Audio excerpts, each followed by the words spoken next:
व्यक्तित्व का विकास। हम ऐसा मनुष्य देखना चाहते हैं जिसका विकास समन्वित रूप से हुआ हो, हृदय से विशाल, मन से उच्च और कर्म में महान। हम ऐसा मनुष्य चाहते हैं जिसका हृदय संसार के दुख दर्दों को गंभीरता से अनुभव करे, और हम ऐसा मनुष्य चाहते हैं जो न केवल अनुभव कर सकता हो वरन वस्तुओं के अर्थ का भी पता लगा सके, जो प्रकृति और बुद्धि के हृदय की गहराई में पहुंचता हो। हम ऐसा मनुष्य चाहते हैं जो यहाँ भी न रुके वरन जो भाव और वास्तविक कार्यों के द्वारा अर्थ का पता लगाना चाहे। हम मस्तिष्क, हृदय और हाथों का ऐसा ही सम्मिलन चाहते हैं। व्यक्तित्व ही महत्व है। हमारे आसपास की दुनिया में क्या हो रहा है यह तो तुम देख ही रहे हो। अपना प्रभाव चलाना यही दुनिया है। हमारी शक्ति का कुछ अंश तो हमारे शरीर धारण के उपयोग में आता है और बाकी हर कण दिन रात दूसरों पर अपना प्रभाव डालने में व्यय होता रहता है। हमारा शरीर, हमारे गुण, हमारी बुद्धि तथा हमारा आत्मिक बल, ये सब लगातार दूसरों पर प्रभाव डालते आ रहे हैं। इसी प्रकार इसके उल्टे दूसरों का प्रभाव भी हम पर पड़ता चला आ रहा है। हमारे आसपास यही चल रहा है। एक स्थूल दृष्टांत लो। एक मनुष्य तुम्हारे पास आता है।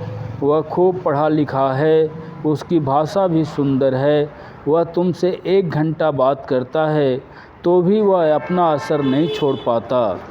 दूसरा व्यक्ति आता है और इन्हें गिने शब्द बोलता है, शायद वे व्याकरण सम्मत तथा व्यवस्थित भी नहीं होते, तथापि वह खूब असर कर जाता है।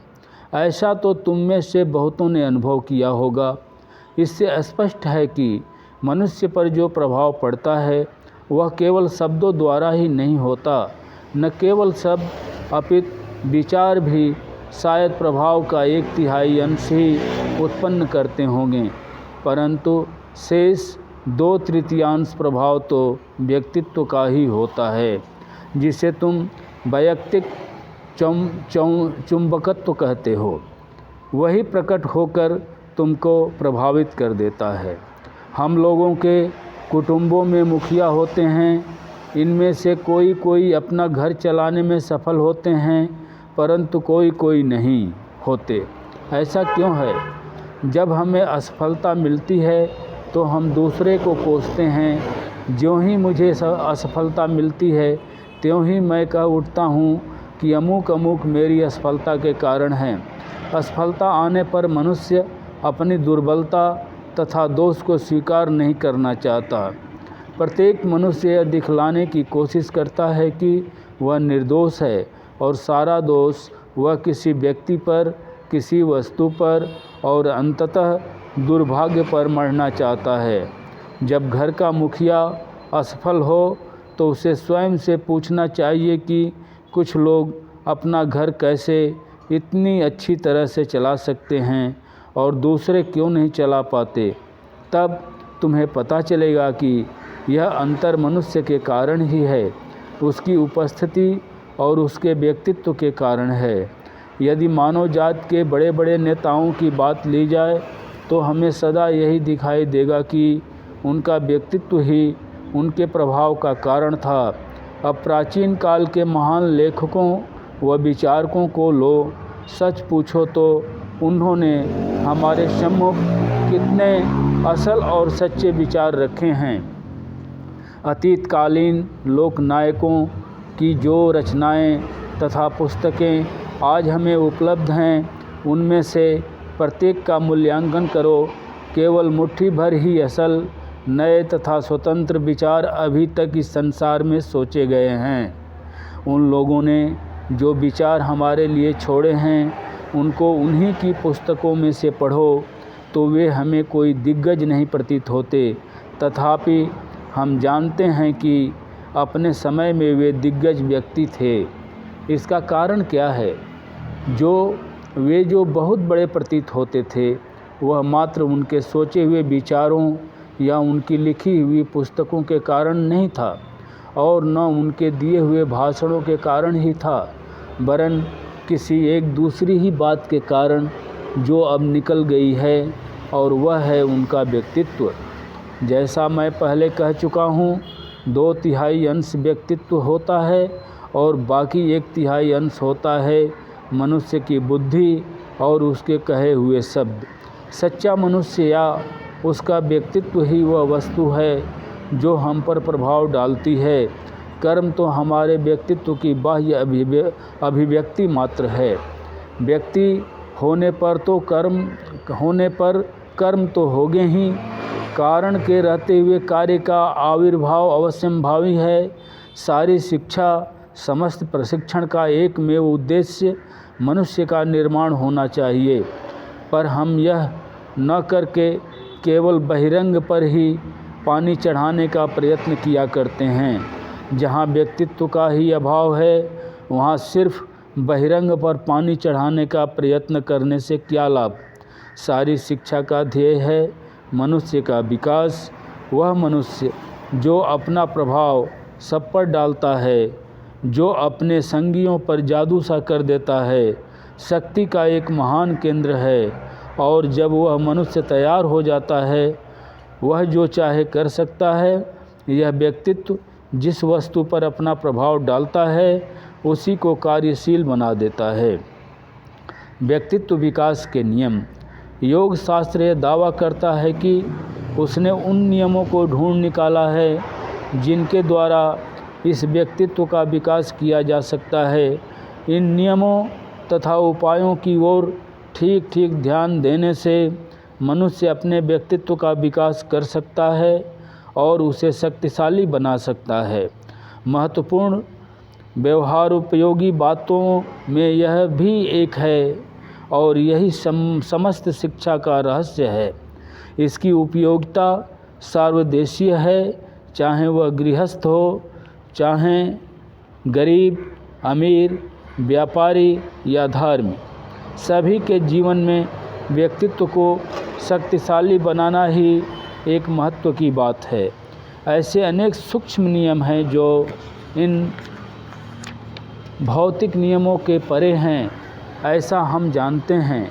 मतलब यह है कि भौतिक जगत, मानसिक जगत या आध्यात्मिक जगत, इस तरह की कोई नितांत स्वतंत्र सत्ताएं नहीं हैं। जो कुछ है सब एक तत्व है, या हम यूँ कहेंगे कि यह सब एक शुंडाकार वस्तु है जो यहाँ नीचे की ओर मोटी या स्थूल है, और जैसे जैसे यह ऊंची चढ़ती है वैसे ही वैसे वह पतली या सूक्ष्म होती जाती है। सूक्ष्मतम को हम आत्मा कहते हैं और स्थूलतम को शरीर। जो पिंड अणु में है, जो पिंड में है वही ब्रह्मांड में है। यह हमारा विश्व ठीक इसी तरह का है। बहिरंग में स्थूल घनत्व है, और जैसे जैसे यह ऊंचा चढ़ता जाता है वैसे वैसे वह सूक्ष्मतर होता जाता है और अंत में परमेश्वर रूप बन जाता है।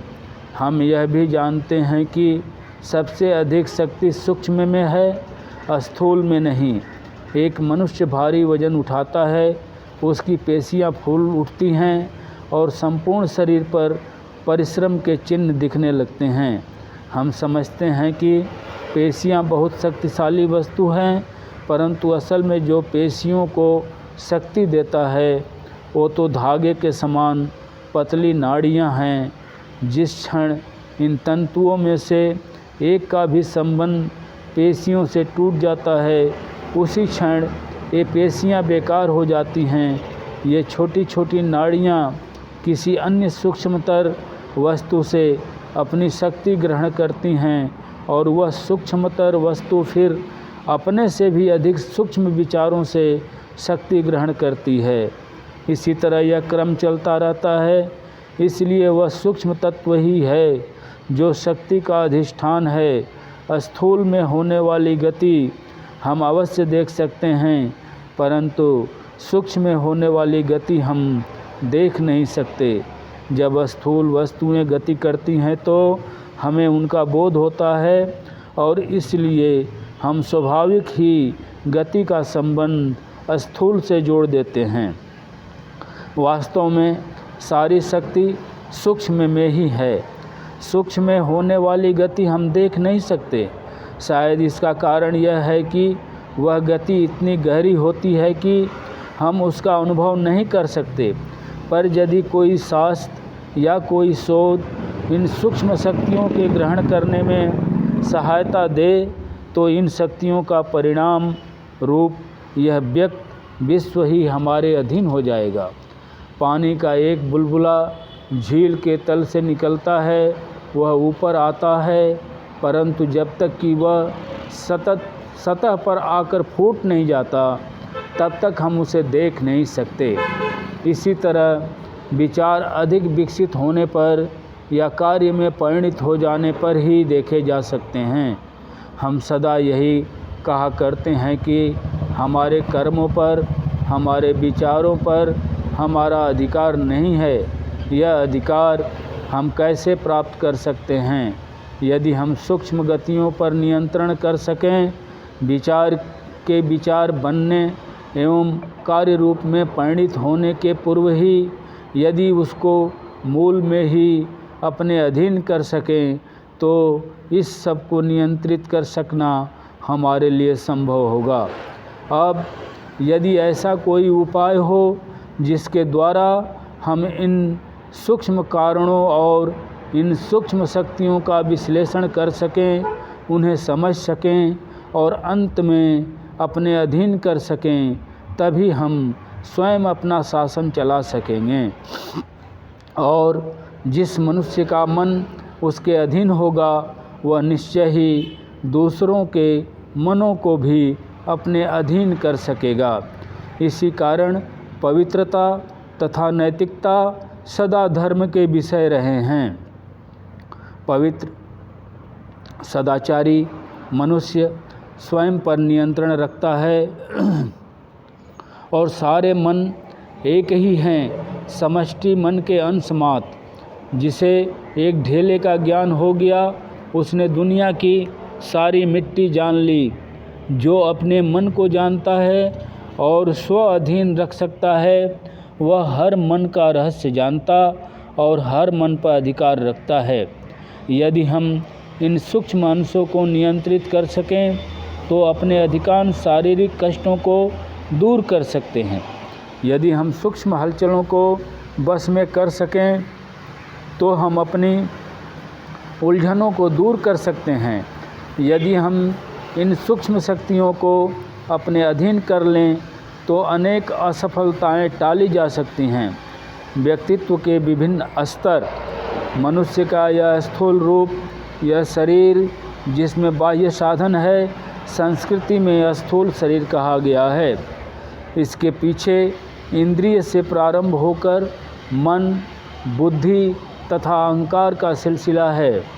ये तथा प्राण मिलकर जो यौगिक घटक बनाते हैं उसे सूक्ष्म शरीर कहते हैं। ये शक्तियाँ अत्यंत सूक्ष्म तत्वों से निर्मित हैं, इतने सूक्ष्म कि शरीर पर लगने वाला बड़ा से बड़ा आघात भी उन्हें नष्ट नहीं कर सकता।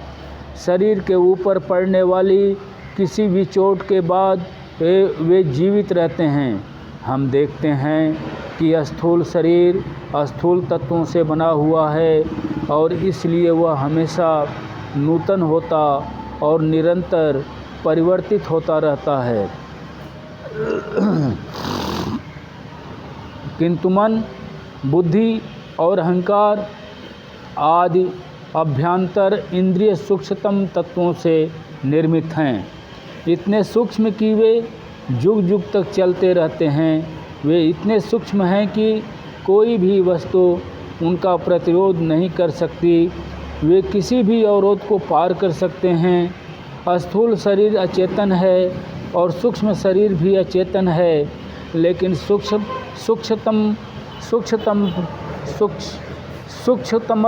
सूक्ष्मतर पदार्थ से बना होने के कारण सूक्ष्म भी है। यद्यपि एक भाग मन दूसरा बुद्धि तथा तीसरा अहंकार कहा जाता है। पर एक ही दृष्टि में हमें विदित हो जाता है कि इनमें से किसी को भी ज्ञाता नहीं कहा जा सकता। इनमें से कोई भी प्रत्यक्षकर्ता, साक्षी, कार्य का भोक्ता या क्रिया का दृष्टा नहीं है। मन की ये समस्त गतियाँ बुद्धि तत्व अथवा अहंकार अवश्य ही किसी दूसरे के लिए हैं। सूक्ष्म भौतिक द्रव्य से निर्मित होने के कारण ये स्वयं प्रकाश नहीं हो सकती। उनका प्रकाशक तत्व उन्हीं में अंतर्निहित नहीं हो सकता। उदाहरणार्थ इस मेज की अभिव्यक्ति किसी भौतिक वस्तु के कारण नहीं हो सकती। अतः उन सबके पीछे कोई न कोई अवश्य है जो वास्तविक प्रकाशक है, वास्तविक दर्शक और वास्तविक भोक्ता है, जिसे संस्कृत में आत्मा कहते हैं। मनुष्य की आत्मा, मनुष्य का वास्तविक स्व। देह का नाश तो प्रतिक्षण होता रहता है और मन तो सदा बदलता रहता है। देह तो एक संघात है और उसी तरह मन भी। इसी कारण वे परिवर्तनशीलता के परे नहीं पहुंच सकते, परंतु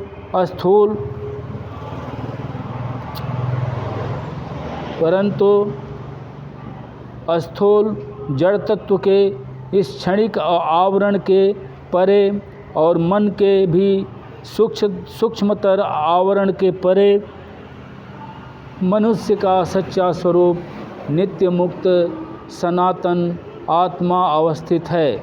उसी आत्मा की मुक्ति जड़ और चेतन के स्तरों में व्याप्त है और नाम रूप द्वारा रंजित होते हुए भी सदा अपने अबाधित अस्तित्व को प्रमाणित करती है। उसी का अमृत, उसी का आनंद स्वरूप, उसी की शांति और उसी का दिव्यत्व प्रकाशित हो रहा है और अज्ञान के मोटे से मोटे स्तरों के रहते हुए भी वह अपने अस्तित्व का अनुभव कराती रहती है।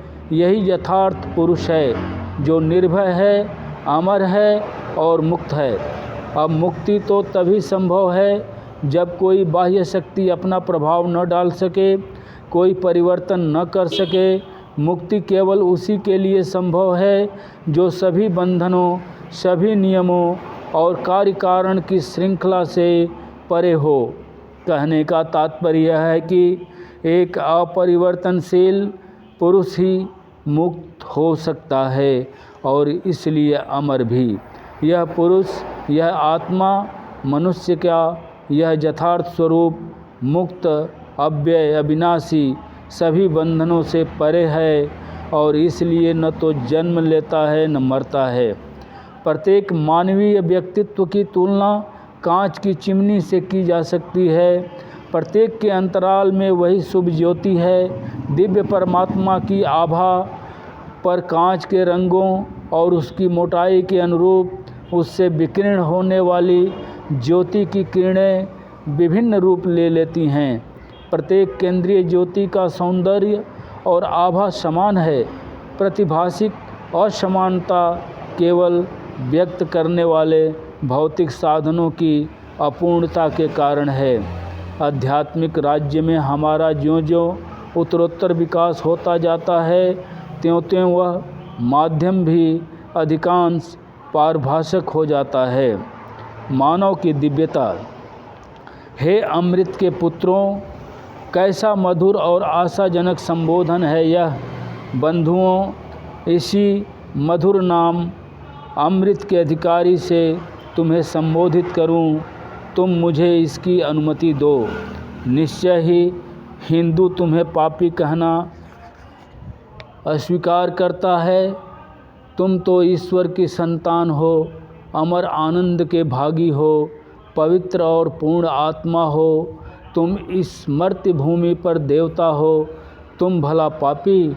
मनुष्य को पापी कहना ही पाप है। वह मानव स्वरूप पर घोर लांछन है।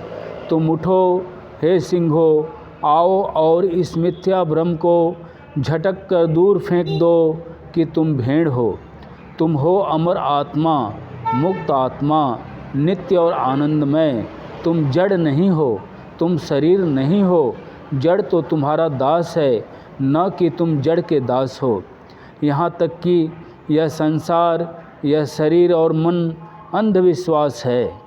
तुम हो कितने असीम आत्मा और टिमटिमाते हुए तारों से छले जाना, यह लज्जास्पद दशा है। तुम दिव्य हो, टिमटिमाते हुए तारों का अस्तित्व तो तुम्हारे कारण है।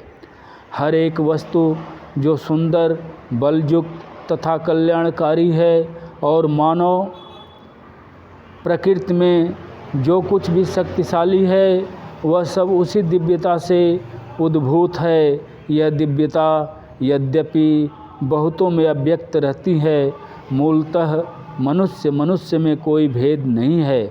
सभी समान रूप से दिव्य हैं। यह ऐसा ही है जैसे पीछे एक अनंत समुद्र है और उस अनंत समुद्र में हम और तुम लोग इतनी सारी लहरें हैं और हम में से हर एक उस अनंत को बाहर व्यक्त करने के निमित्त प्रयत्नशील है।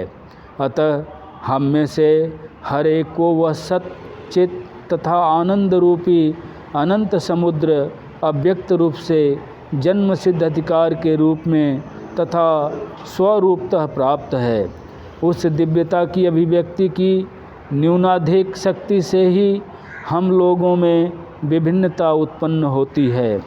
आत्मा की इस अनंत शक्ति का प्रयोग जड़ वस्तु पर होने से भौतिक उन्नति होती है, विचार पर होने से बुद्धि का विकास होता है और स्वयं पर ही होने से मनुष्य ईश्वर बन जाता है। अपने आभ्यंतरिक ब्रह्म भाव को प्रकट करो और उसके चारों ओर सब कुछ समन्वित होकर विन्यस्त हो जाएगा।